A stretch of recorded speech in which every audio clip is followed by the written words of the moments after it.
Identity theft isn't something that only happens to other people. Every single day, cybercriminals find new ways to steal personal data. Identity theft can happen quietly. You might not even realize your data has been stolen until you see unfamiliar charges, strange emails, or accounts being created in your name. Most identity theft starts with a small mistake, using weak passwords, reusing the same login across multiple sites, or clicking on a fake link that looks completely legitimate. Once attackers have one piece of information, they can often access much more. The good news is there are simple steps you can take to protect your identity online. First, use strong, unique passwords for every account. Avoid anything predictable, and consider using a total password manager to keep track of them securely. Second, enable two-factor authentication wherever possible. This adds an extra layer of protection.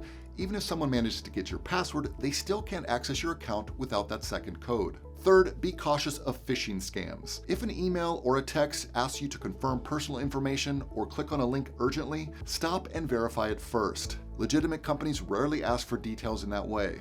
Fourth, keep your devices protected. Using trusted antivirus software like TotalAV helps detect malicious websites, block dangerous downloads, and prevent spyware from tracking your information in the background. Lastly, staying safe online isn't a one-time task. It's an ongoing habit. Regularly monitor your financial statements, credit reports, and email accounts for suspicious activity. We can also provide you with tools that alert you if your personal data appears in a breach or on the dark web. The sooner you know, the faster you can act. Identity theft can feel overwhelming, but the truth is, prevention is easier than recovery. With smart habits and reliable protection in place, you can take control of your personal security and browse with confidence. Stay safe, stay secure.